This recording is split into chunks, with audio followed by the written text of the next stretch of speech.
Saúde, meus queridos e amados irmãos do YouTube, do Face, do Instagram, do TikTok. Na paz, meu Senhor e Salvador Jesus Cristo.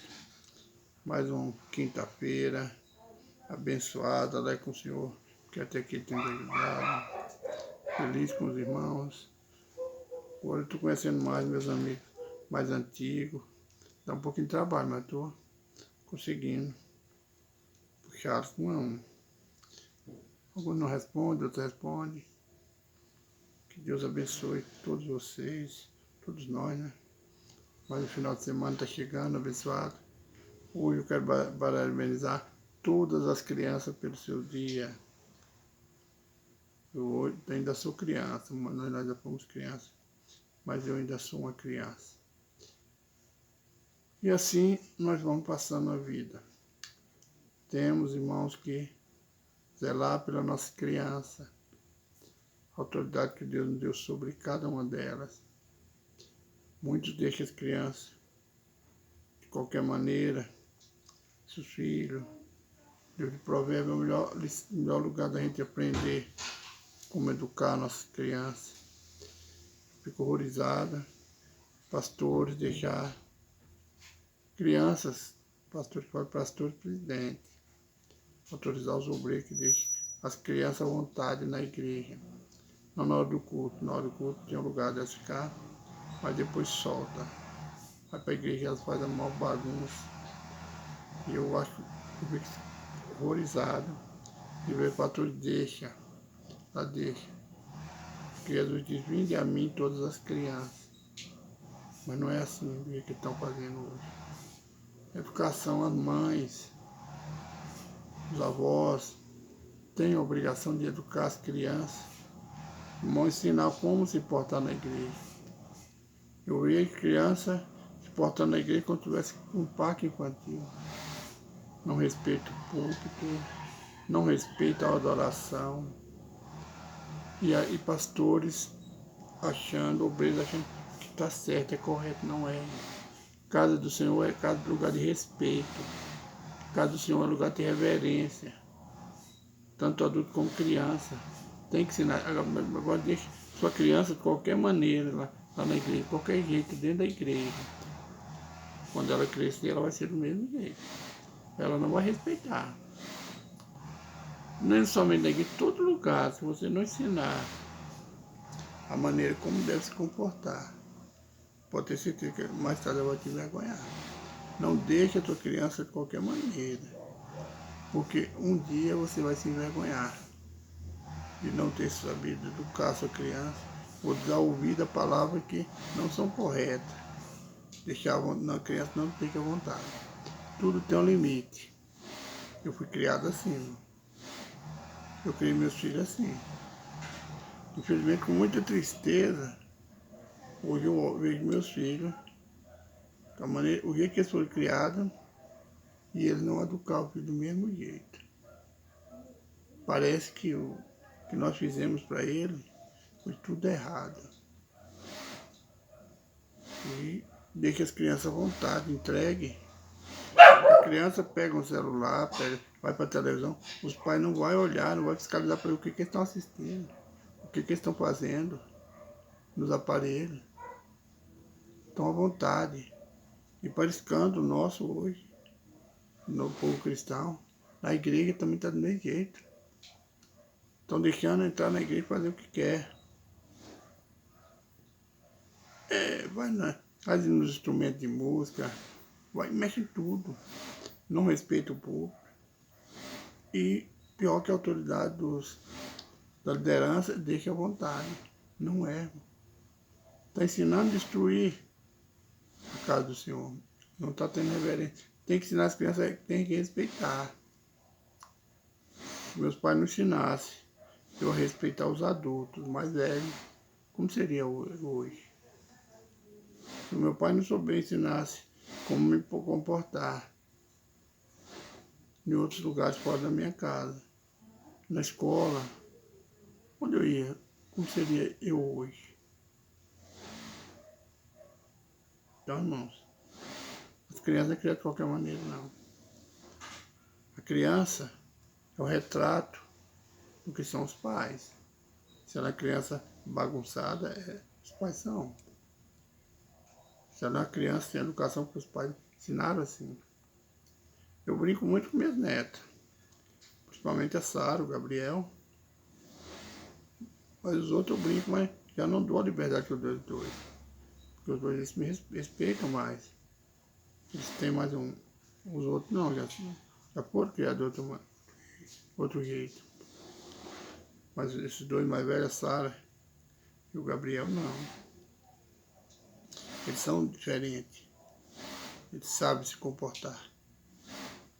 Não estou falando que os outros não sabem, mas já é diferente. Se você der um pouquinho de asa, ele voa além do que precisa voar. Então, hoje é dia das crianças. Meus parabéns a todas as crianças. Então, que os pais, os avós, os tios, ensinam as crianças como se comportar, principalmente, irmão, em todo lugar, mas principalmente dentro da casa do Senhor. Se você leva seu filho na igreja, seja qual igreja for, é onde fala a palavra do Senhor, o nome do Senhor. Se não se comportará, para não escandalizar as pessoas que estão à sua volta. Não estou falando de igreja cristã evangélica, estou falando de todas as igrejas, católicas, toda igreja. Aonde você vai prestar culto ao Senhor, tem que ter reverência, tem que nas crianças ter reverência. Porque o lugar é santo. A casa é de Deus, não é do homem. Deus só deu o homem para administrar, tomar conta das ovelhas. Mas a casa é dele. Ele fala que onde tem 2 ou 3 reunidos no nome dele, ele está. Se nós falamos isso, nós ficamos isso, nós temos que saber que a casa é dele. Mas eu estou agora feliz com os irmãos. Onde o irmã Léo Silva, uma amiga minha, Léo Silva, de Utinga, lá no interior da Bahia. Hoje eu consegui dar uma boa noite para ela, boa tarde. Eu nem sabia que ela fazia parte do meu grupo de amigos. Mas fazem. Se não faz, eu que ela no story, mandei uma boa noite. Boa tarde, quer dizer, perdão. Ela respondeu. E é assim que eu vou conhecendo as pessoas. Eu me agrado de cada pessoa que eu conheço. Eu amo vocês em Cristo Jesus.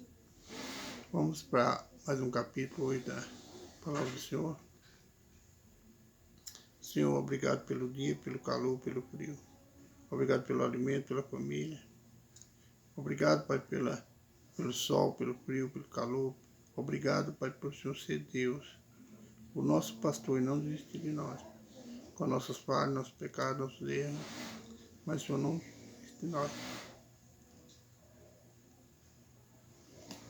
Que nós venhamos, Pai, nos fortalecer mais cada dia através da Tua palavra, das mensagens que o Senhor deixa para nós escritas.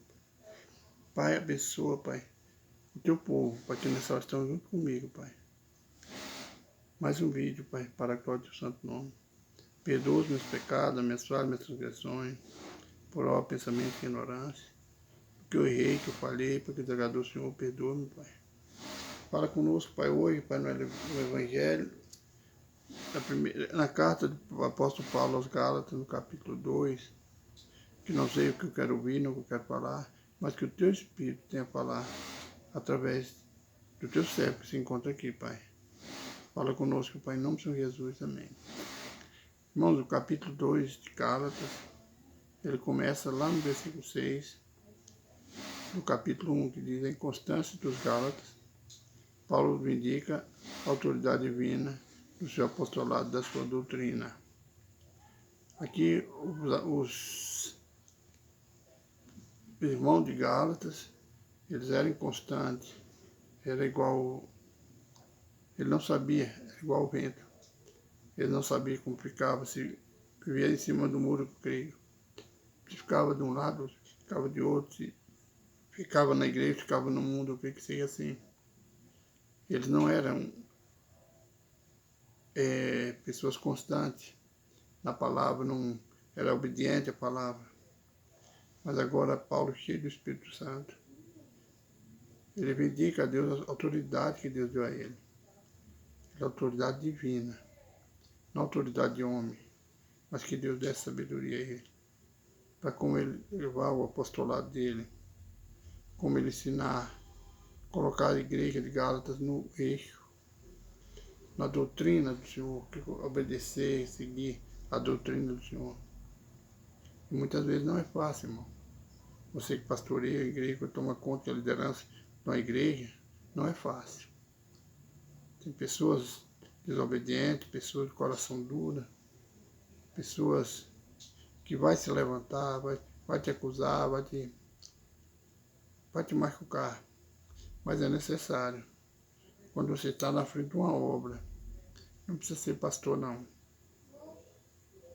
Se a qualquer caso você exercer na igreja que você congrega, você tem que pedir a Deus, é necessário, autoridade divina, para aquele grupo que você está liderando, para que você dê sabedoria e humildade para falar com ele, e que eles venham também respeitar a doutrina que você deu, que Deus te deu, o ministério que Deus te entregou, para você estar liderando junto com eles.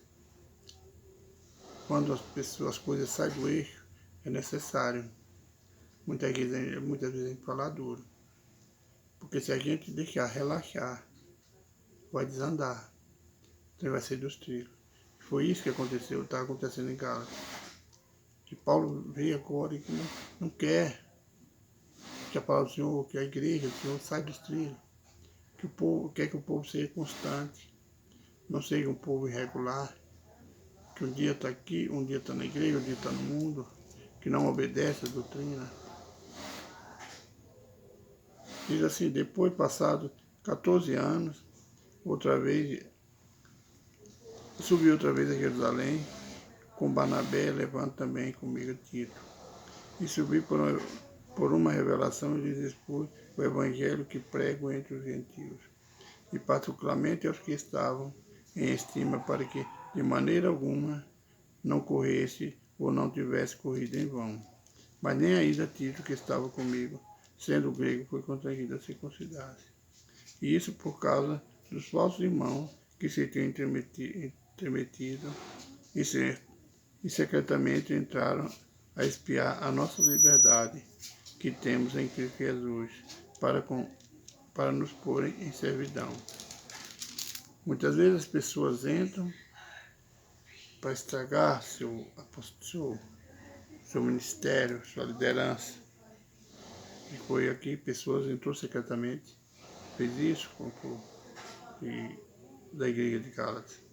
Aqui fala o evangelho da circuncisão e o evangelho da incircuncisão. Quando fala o evangelho da circuncisão, o da circuncisão é para o povo de Israel, é para aquele mandamento que Deus deu a Abraão, que circuncidasse o prepúcio de todo macho que nascesse. Esse é o da circuncisão, era circuncidado a carne, o prepúcio da carne. O da incircuncisão é a palavra do Senhor levada aos gentios, onde Deus não mandou, não teve mandamento a nenhum dos gentios que circuncidasse. Mas o mandamento principal que nós estamos debaixo da graça é que nós circuncidemos o nosso coração. Tira toda a dureza do coração para fazer a obra do Senhor com amor. Como muitos eram desobedientes, se nós vamos ler aqui, nós vamos ver que Pedro, ele foi levantado como obreiro, como liderança, mas para o povo da circuncisão, para o povo de Deus. Mas isso não impediu, Deus não impede ele de levar também para os gentios a palavra do Senhor. Foi para todos. Mas o evangelho que Pedro levava para o povo de Israel. Paulo já foi para os gentios, por não circuncidar o prepúcio.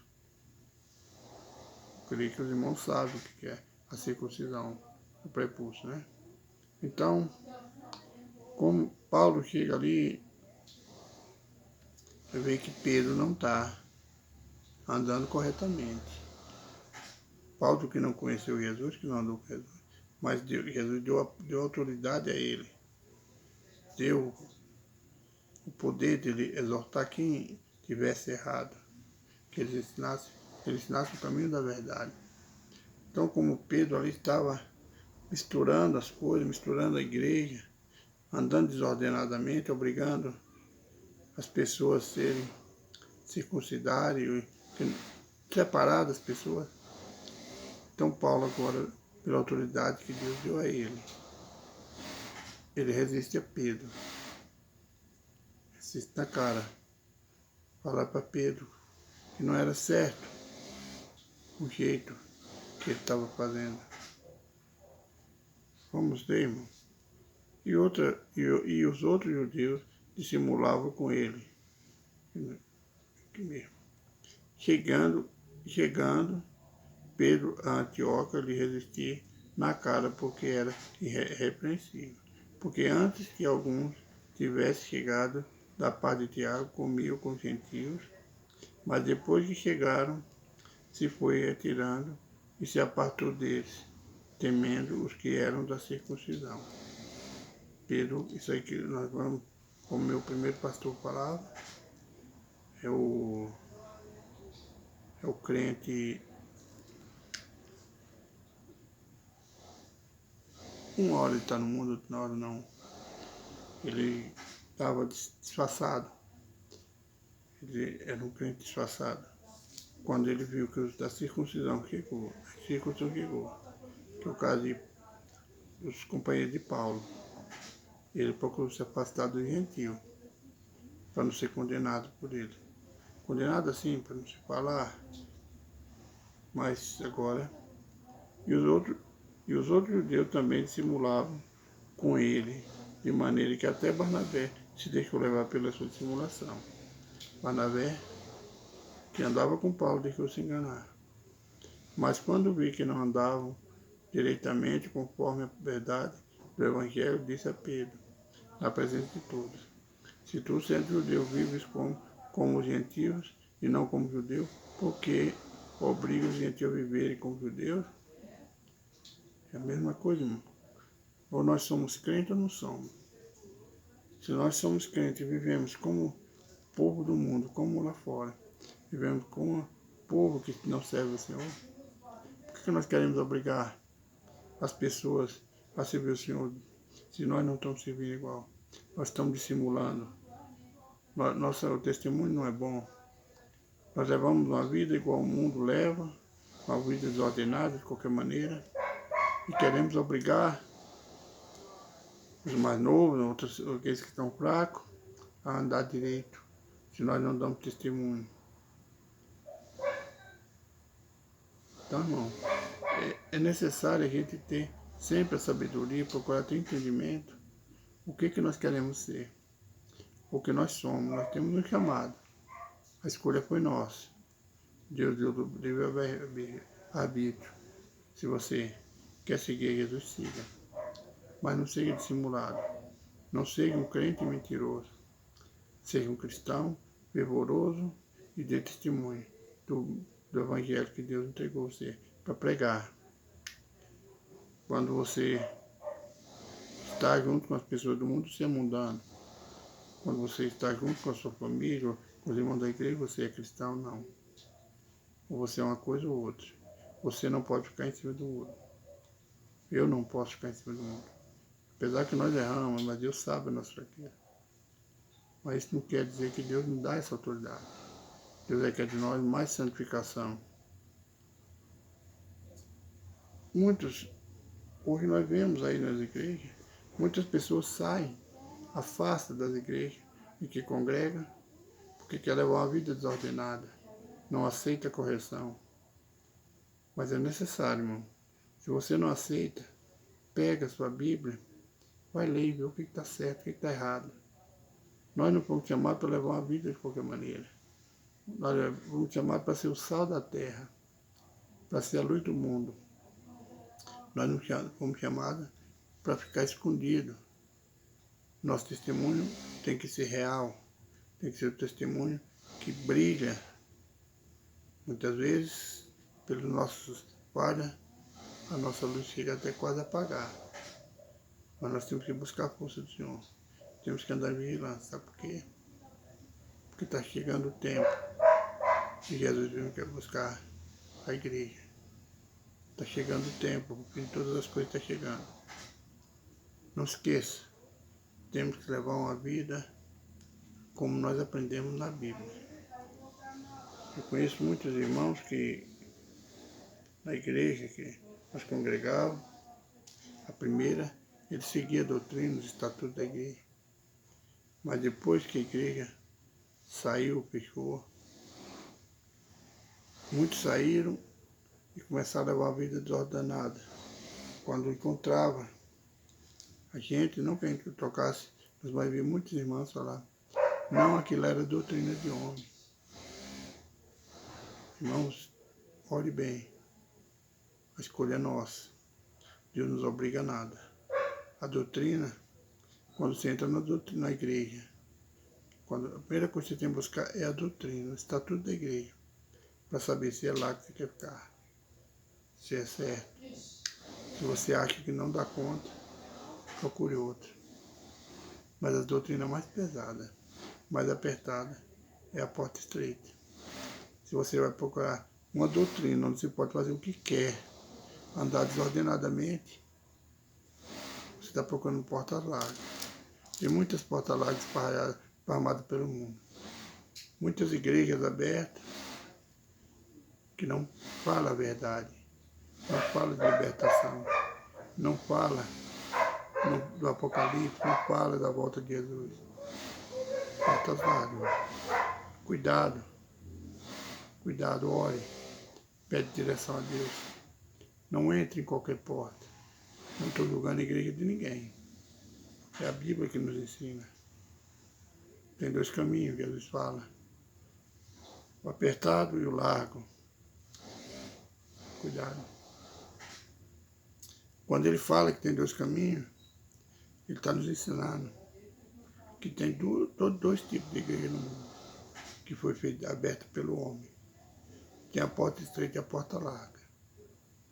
A porta estreita, vão exigir mais de você, vão exigir mais de mim. A porta larga, tudo pode, irmão. A porta estreita, a gente não pode nada que o mundo faz. Mas a porta larga, não tem nada a ver, tudo pode. Pode errar, pode tudo. Pode até beber. Agora, toma cuidado, meu irmão. Examina a escritura. Não vai entrando em qualquer lugar. Pede direção a Deus. Paulo pediu a Deus que desse autoridade divina a ele.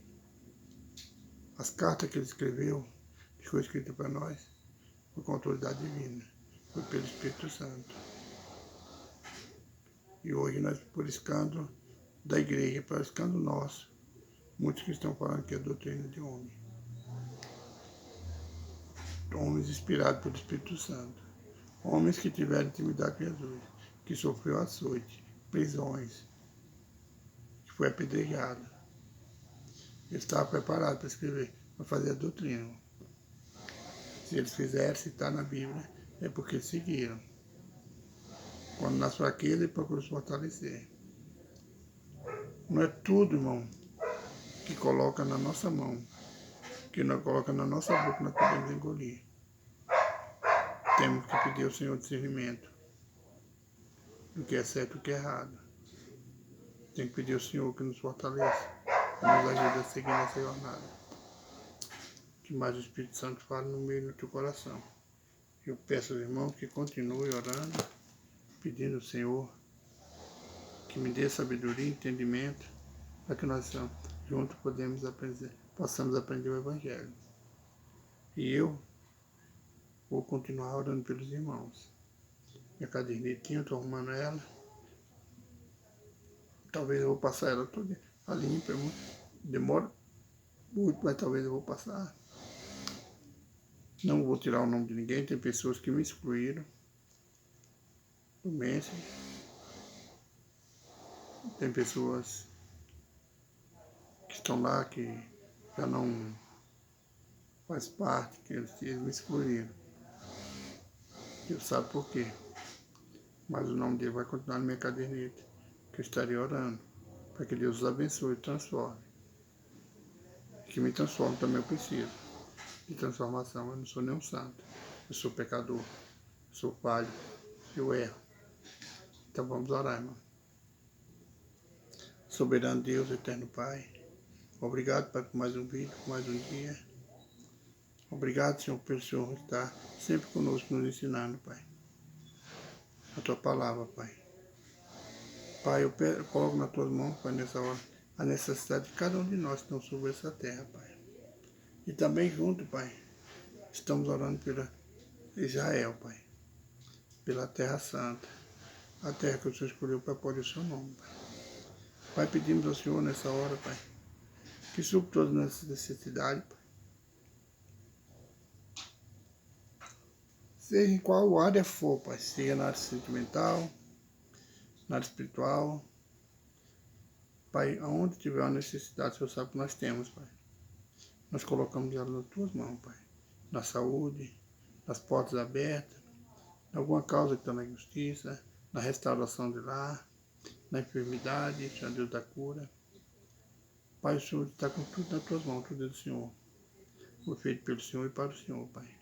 E cada um de nós estamos aqui, Pai, na Tua presença, Pai. Somos povo Teu, Pai. Com as nossas falhas, com nossos erros. Mas estamos aqui, Pai, procurando nos fortalecer através da Tua palavra. Procurando cada dia mais o ensinamento do Senhor, Pai. Aprender mais e mais do Senhor, Pai. Nos fortalece, Pai, em nome de Jesus. Pai, eu peço, Pai, nessa hora, uma oração especial, Pai. A irmã Nilma Aragão, Pai. Ela ainda não passou pela cirurgia, Pai. Pai, se for da vontade do Senhor que ela passe por essa cirurgia, Pai. Unge aquele instrumento, que não seja a mão do homem, mas a mão do Senhor. Que esteja ali, Pai, fazendo, Pai, essa cirurgia. O Senhor é o nosso médico cirurgião. O Senhor é Deus da vida, Deus da saúde. Da força da Tua filha, Pai. Assim eu peço pelos demais irmãos que têm passado necessidade. Eu coloco, Pai, ela e Cristina, Pai, nas Tuas mãos. Salva aquela vida, Pai. Tira toda a cegueira, tudo da carne da Tua filha, Pai. Pai, eu peço ao Senhor, Pai, que nos fortaleça, nos ajude a vencer as barreiras e dificuldades. Em nome de Jesus. Amém. Irmãos, fica na paz do nosso Senhor Salvador Jesus Cristo. Uma boa noite de repouso. E amanhã, se Deus quiser, estaremos aqui com mais um vídeo. Amanhã tem culto. Então nós estaremos aqui. Fiquem na paz do nosso Senhor Salvador Jesus Cristo. Divulguem, compartilhem, se inscrevam no YouTube. A paz do Senhor.